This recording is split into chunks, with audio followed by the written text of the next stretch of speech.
addiction. Are you an addict? Probably. You just don't know it yet.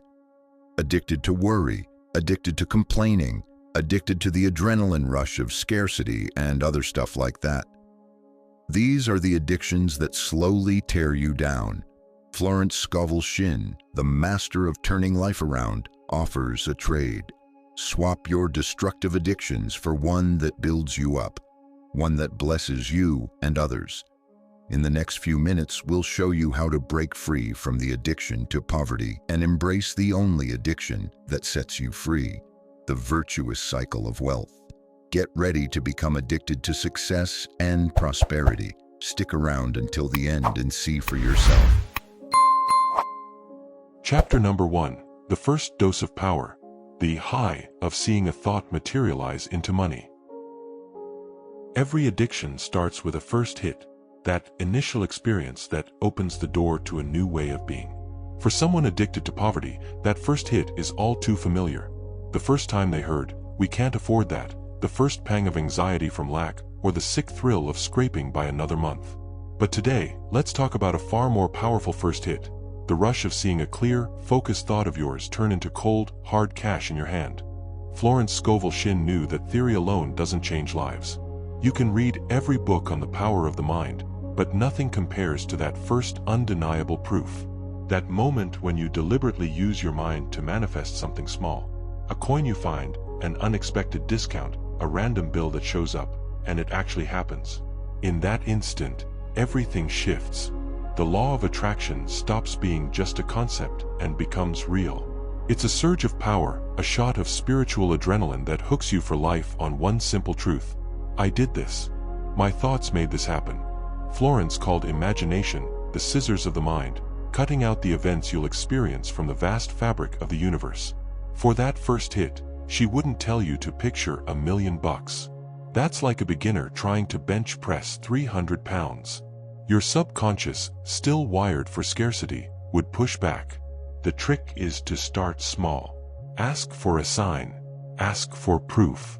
Ask for an amount that's surprising but believable for your beginner's faith. The Bible is full of these first-hit moments. Take Gideon in Judges, chapter 6. He felt like the smallest guy in his family, trapped in a mindset of fear and lack. An angel shows up and calls him a mighty warrior. Gideon's skeptical. He needs proof, a first taste of God's power. So he sets up an offering and asks for a sign. Fire shoots up from the rock and consumes it. In that moment, Gideon gets his hit of divine power. That holy rush gives him the courage to start the journey that makes him Israel's liberator. If you're looking for that first proof in your own life, drop a like to signal to the universe that you're ready to receive it. Florence Scovel Shinn would teach you to do the same. Ask for a clear, specific sign.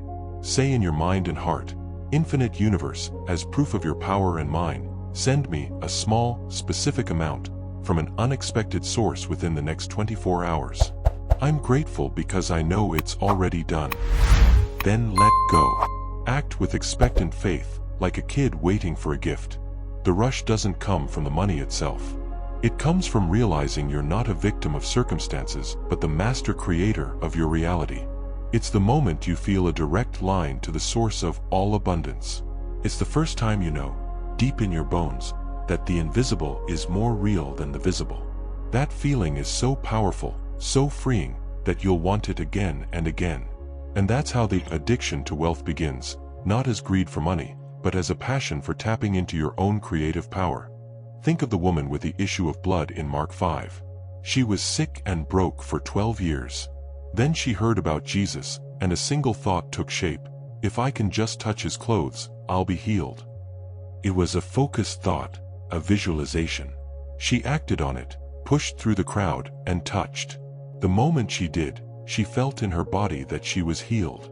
That was her first hit of personal power and manifested faith.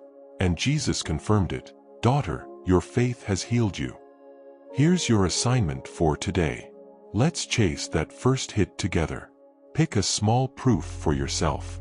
Maybe it's finding a coin, getting a free coffee, or seeing a specific sign, like a blue butterfly. Ask for it with clarity and faith. And in the comments, share. What was the first time in your life you felt that magic, that rush of seeing a thought of yours come to life, no matter how small? Let's relive and reignite that power. Here's the thing. The first step to breaking a bad addiction is finding a better high. The rush of manifesting your first dollar is 1,000 times stronger than the adrenaline of worry. If you're ready to feel that wave and start your new, healthy addiction, hit that subscribe button. The journey's just getting started.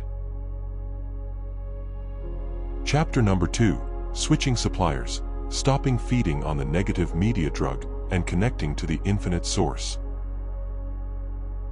You felt that first wave of power. You've manifested your first sign. You're ready for more. But an addict can't break free if they keep hanging out in the same places, buying from the same dealer. And the biggest dealer of the most addictive, destructive drug out there, fear, is negative media. To get hooked on wealth, you've got to radically switch suppliers. You need to stop feeding on the world's manufactured scarcity and plug straight into the infinite source of all abundance. Florence Scovel Shinn taught that your subconscious mind is like a sponge.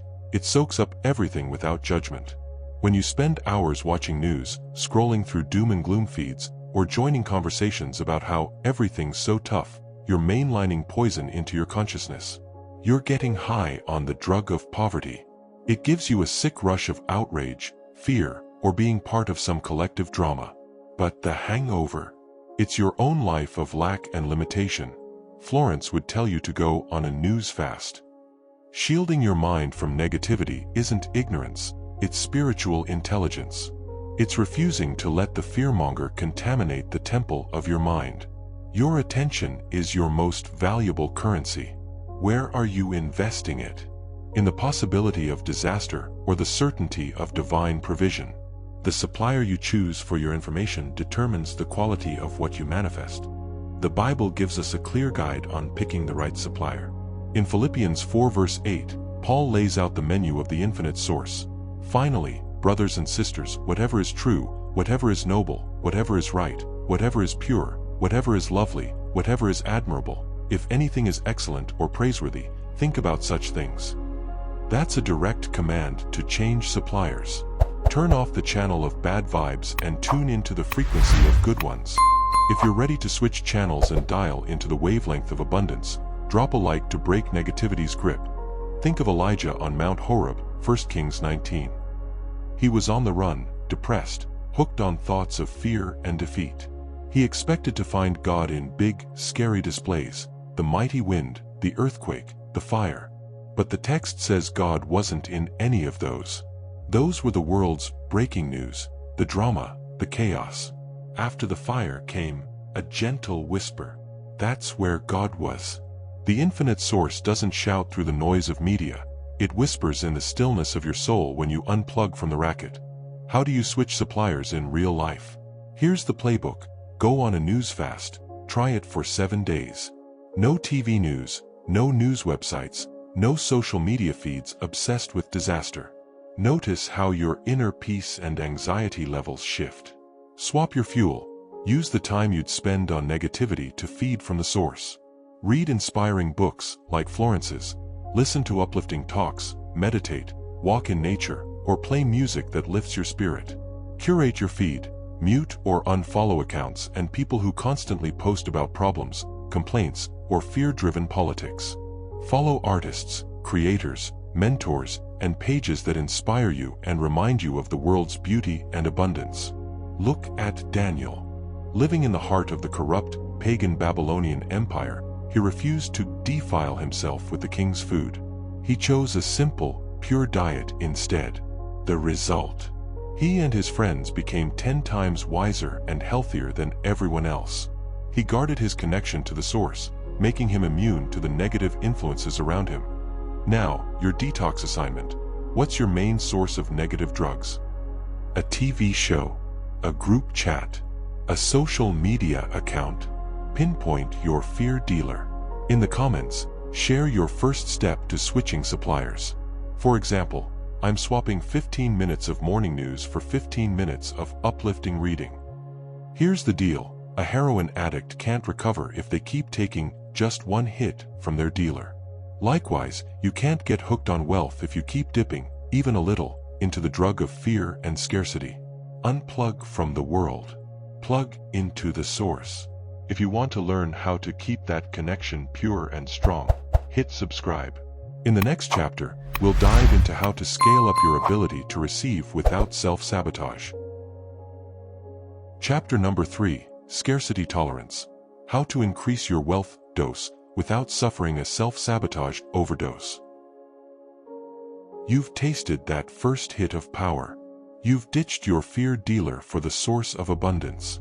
You're starting to feel good, like you're in the driver's seat. But every recovering addict knows that after detox comes the trickiest phase, building strength. If you try to handle the same dose as a seasoned pro, you'll overdose. In our case, that overdose looks like self-sabotage. Welcome to the concept of scarcity tolerance. To get hooked on wealth, you need to gradually build your capacity to receive it. Florence Scovel Shinn totally got what we now call the comfort zone, or financial thermostat.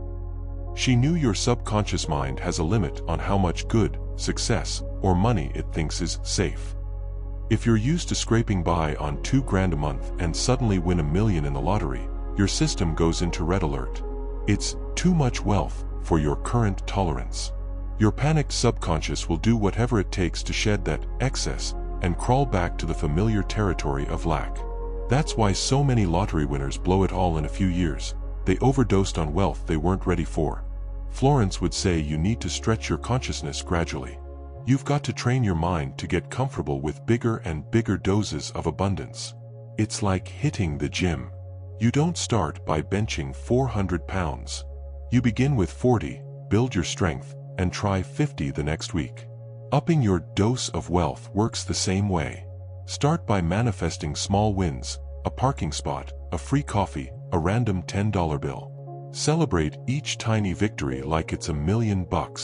Every celebration strengthens your receiving muscle and boosts your tolerance for good things. The Bible shows this in the parable of the talents, Matthew 25. The master didn't give everyone the same amount. He gave 5 talents to one servant, 2 to another, and 1 to a third, each according to their ability.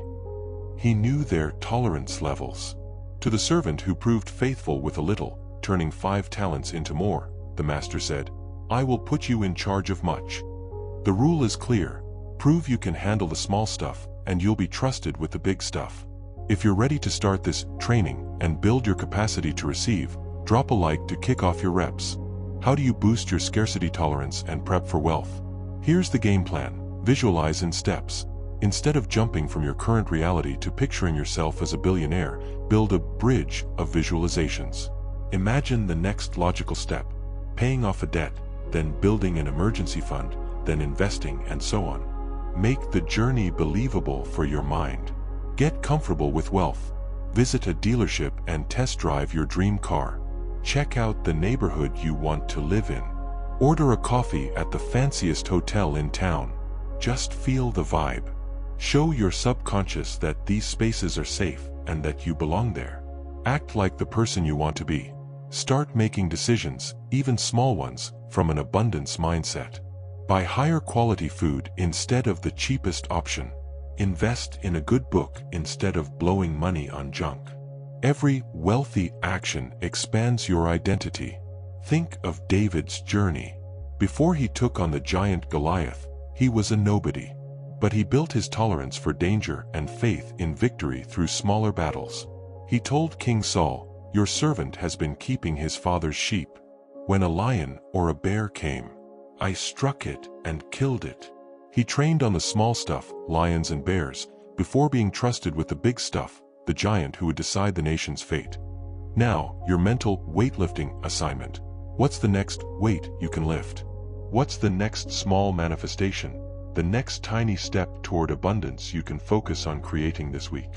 Maybe it's manifesting an unexpected $50 or getting a compliment at work. Pick a small, achievable goal. In the comments, share what feeling you'll tie to that win. Will it be power? Confidence?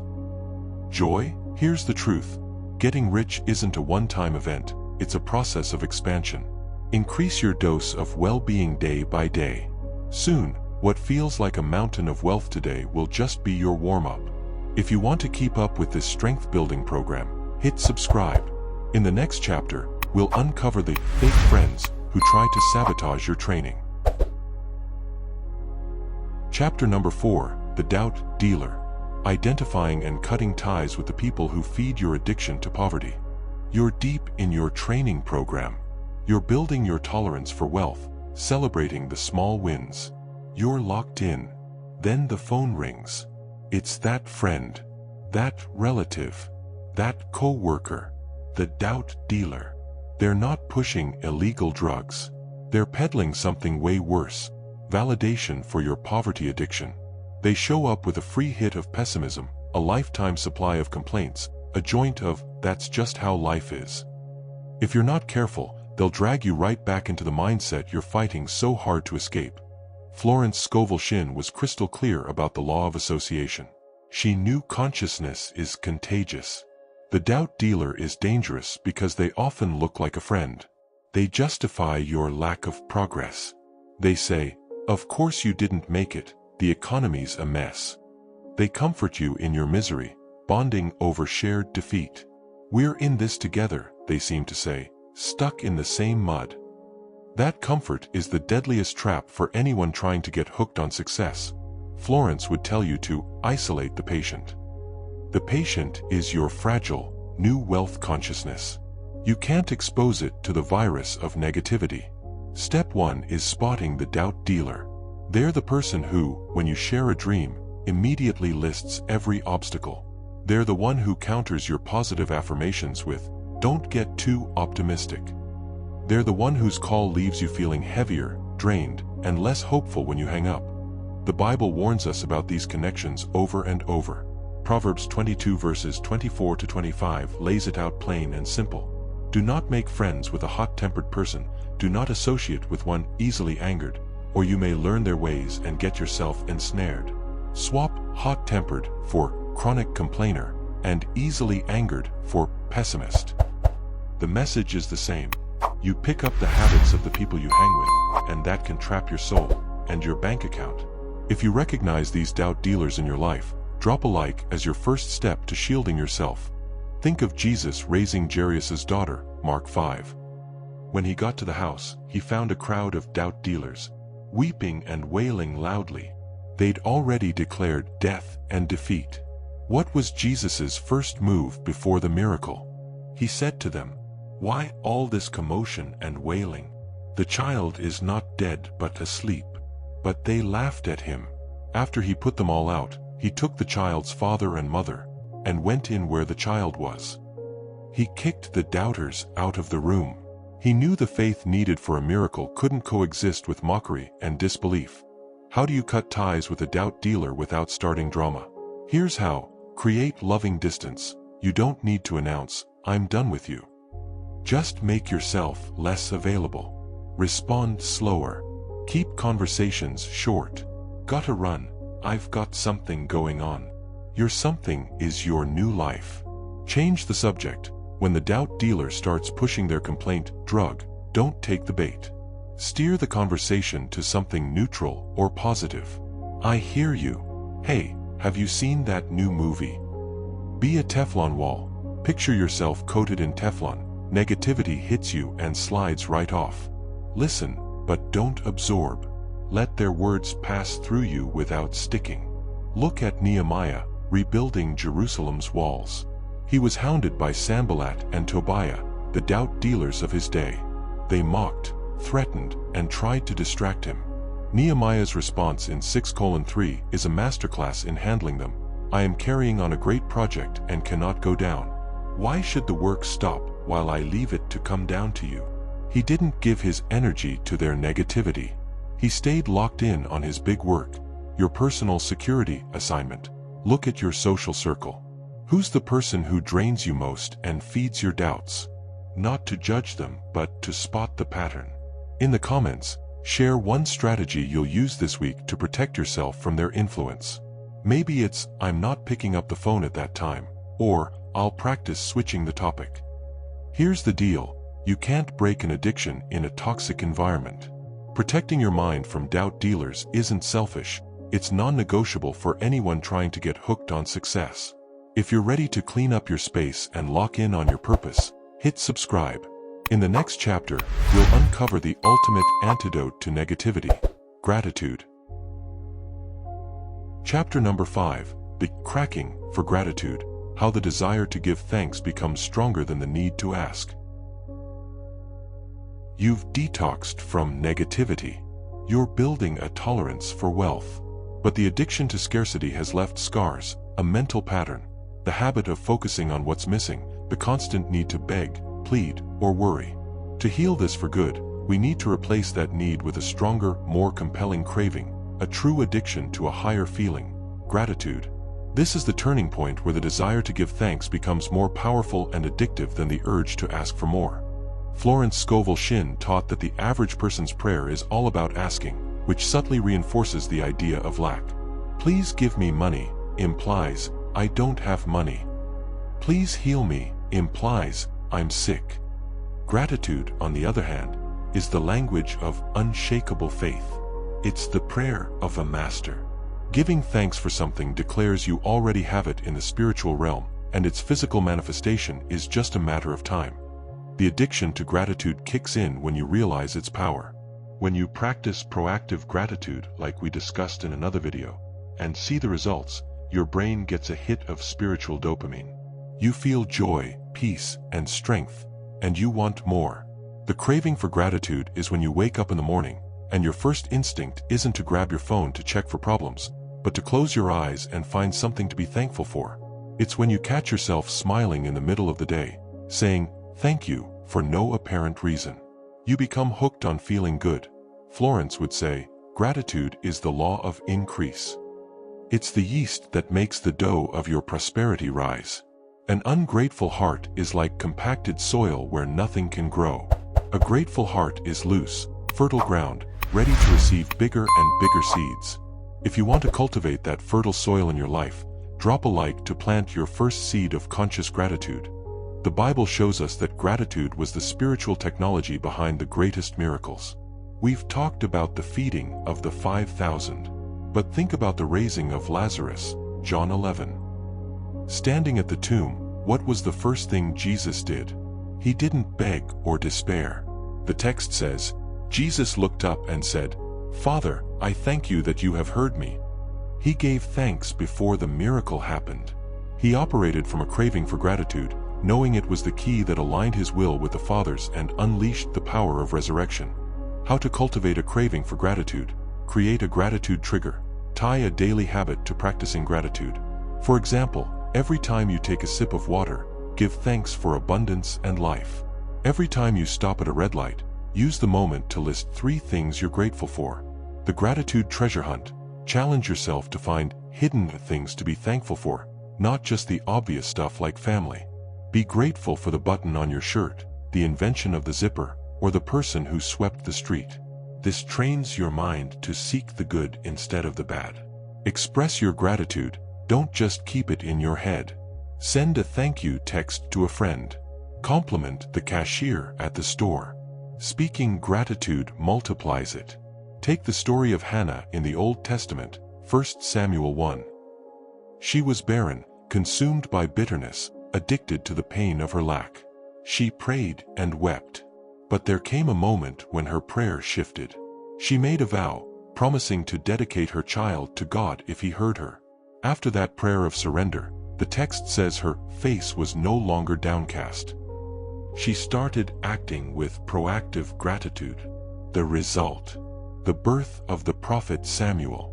Her shift from need to gratitude opened what had been closed. Your task to build this addiction to joy. What's your gratitude trigger? What small daily action will you tie to a moment of thanksgiving starting today? Maybe it's when I brush my teeth, or when I open my front door. Pick one, and if you feel like it, share it in the comments to spark ideas for others. Remember, the need to ask comes from the ego, which lives in the illusion of separation. The desire to give thanks comes from the soul, which knows its oneness with the source of all good. Cultivate a craving for gratitude, and you'll never feel the withdrawal of lack again. If you're ready to get hooked on the highest state of being, subscribe to the channel.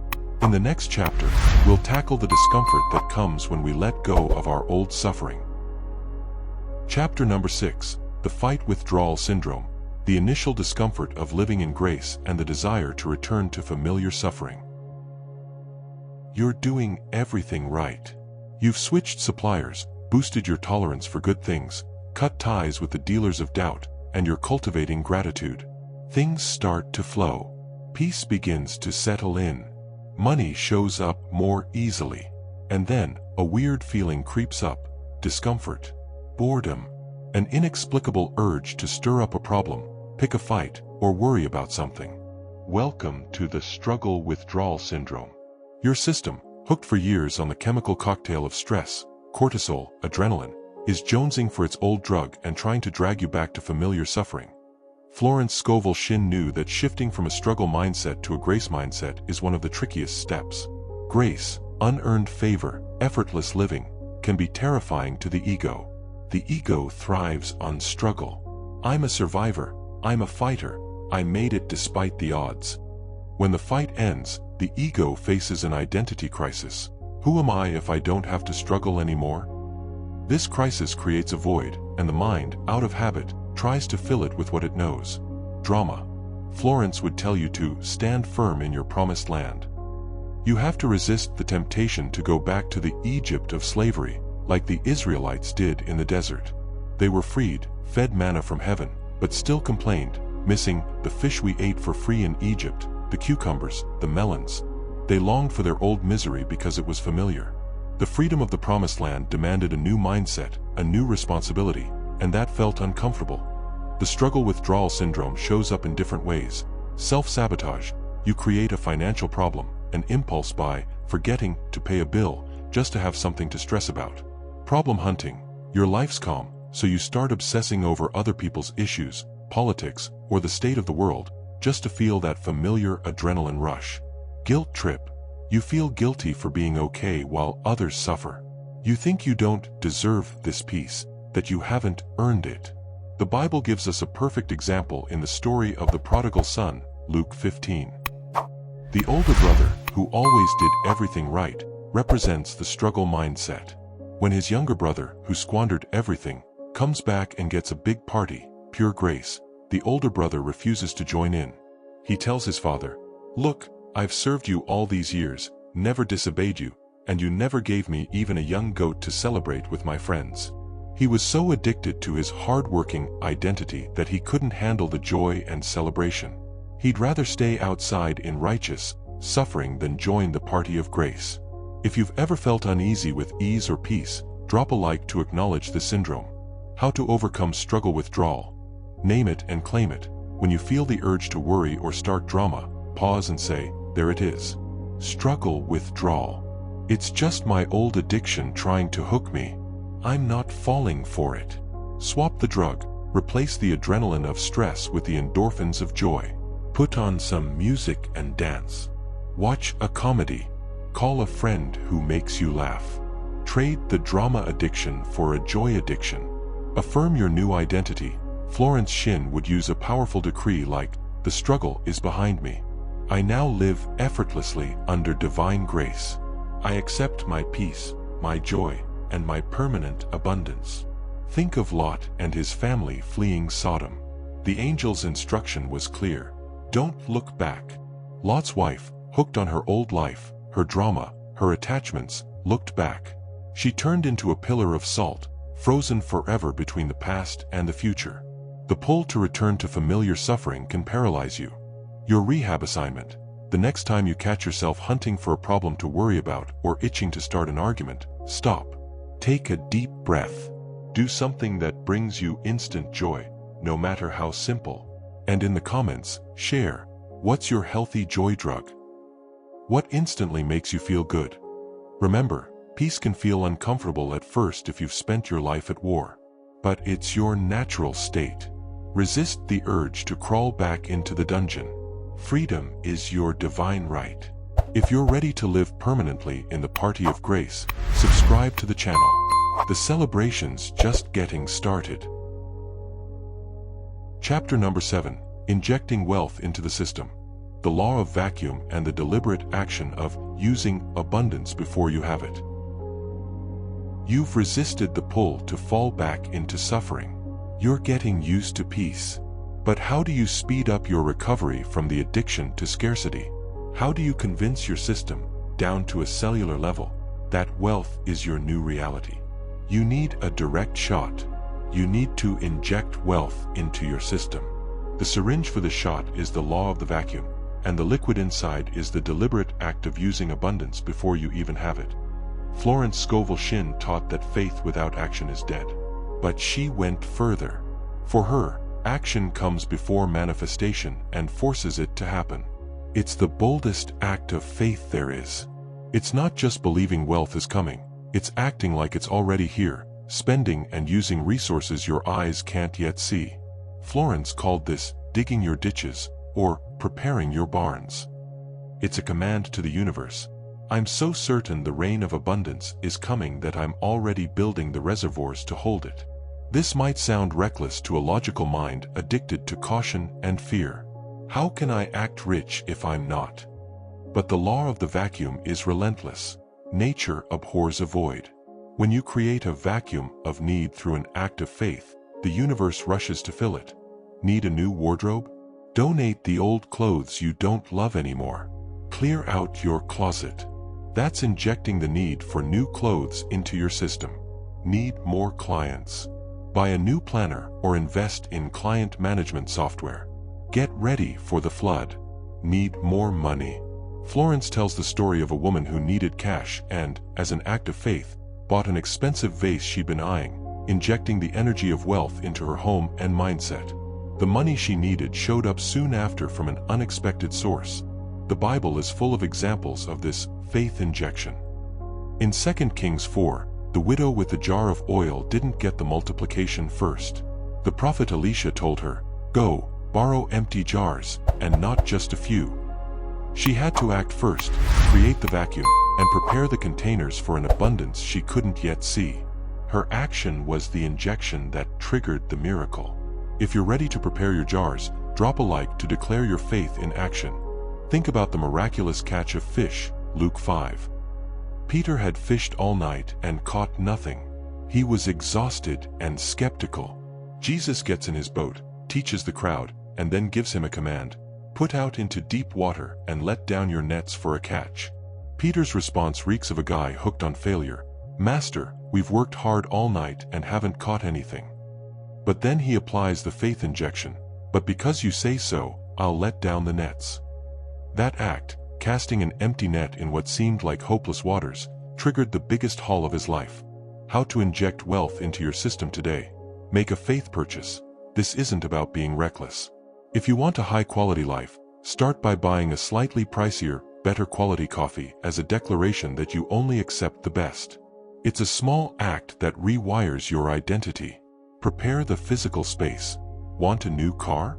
Clean out the garage. Want a new computer? Clear off your desk. Act like the delivery's scheduled for tomorrow. Invest in yourself. The biggest wealth injection is investing in your own growth. Buy a course, a book, or a session with a mentor. It tells the universe, I'm a worthwhile investment that yields massive returns. Look at Solomon building the temple. He didn't wait for God to magically provide the gold and timber. He made deals, organized workers, and sourced the finest materials. He acted for years to prepare a place for God's glory to dwell. His massive action came before the manifestation of the divine presence in the temple. Your injection assignment. What's the first deliberate action, the first preparing of jars, you'll take this week to show your faith in the abundance that's coming? Maybe it's cleaning out my wallet for new money, or donating 3 pieces of clothing to make space.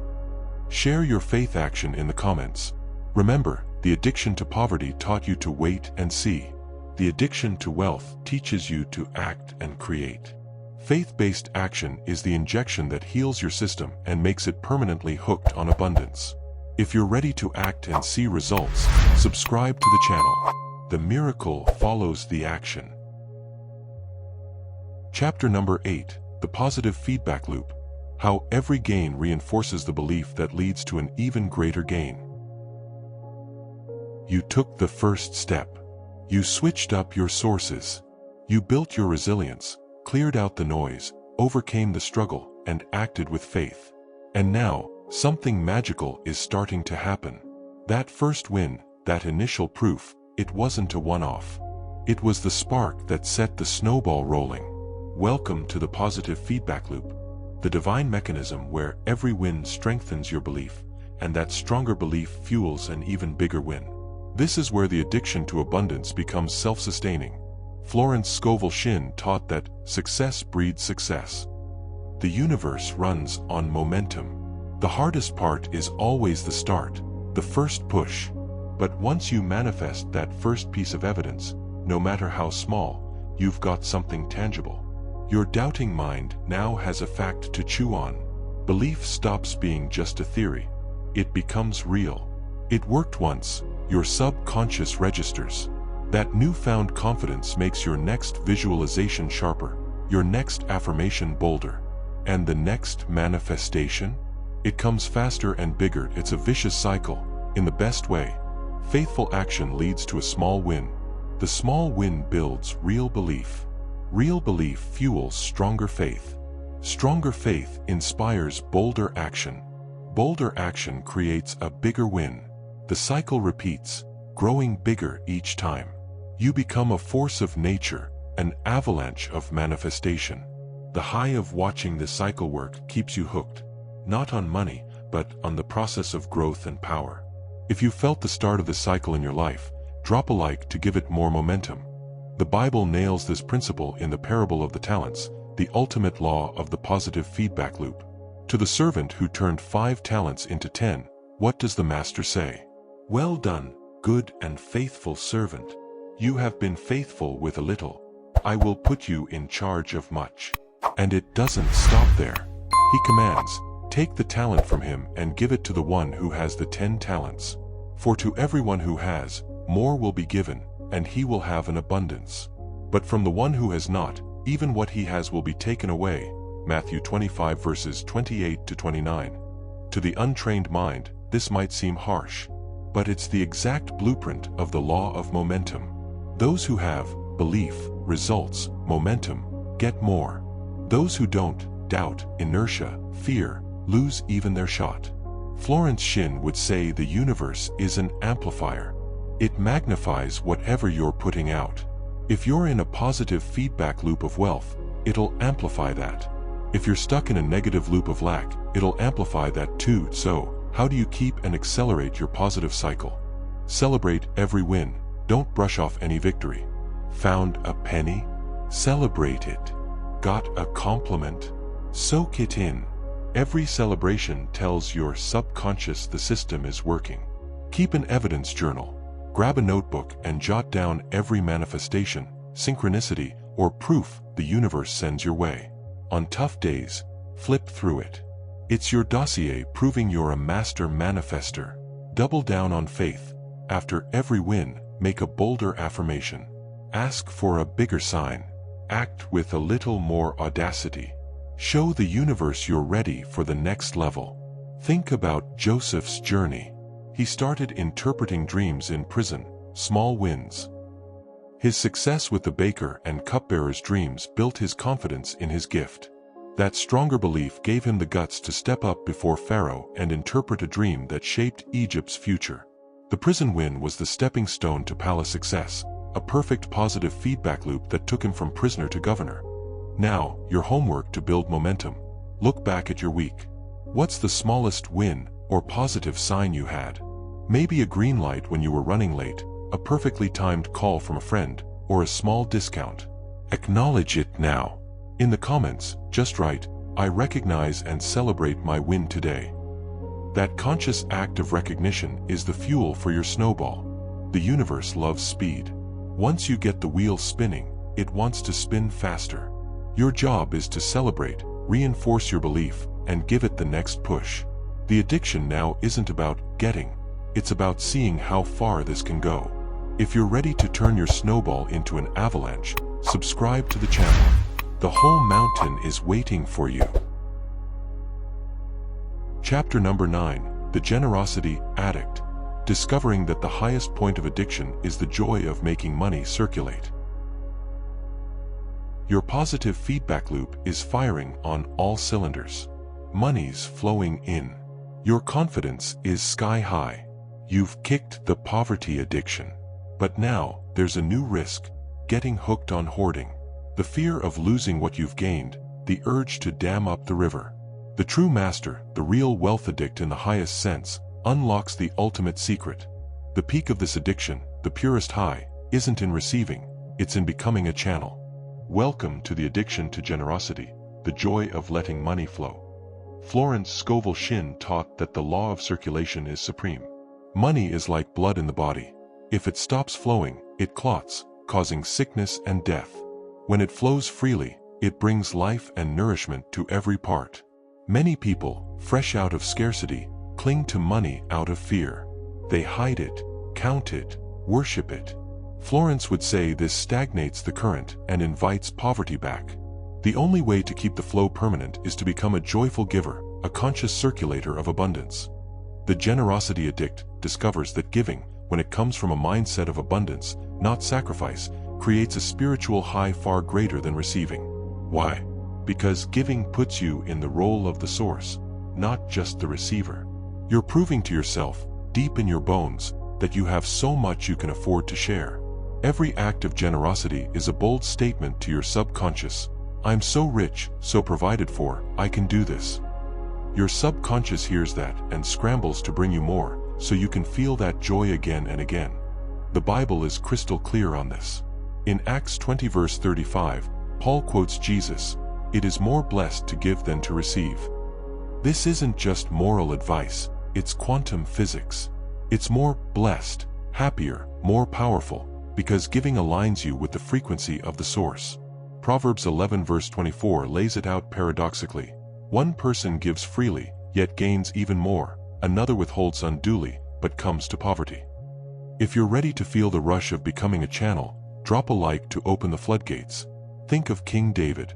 When it was time to collect offerings for the temple, he didn't just tell people to give. He led by example, donating a massive amount of gold and silver from his personal stash. His prayer in 1 Chronicles 29 reveals the mindset of a generosity addict.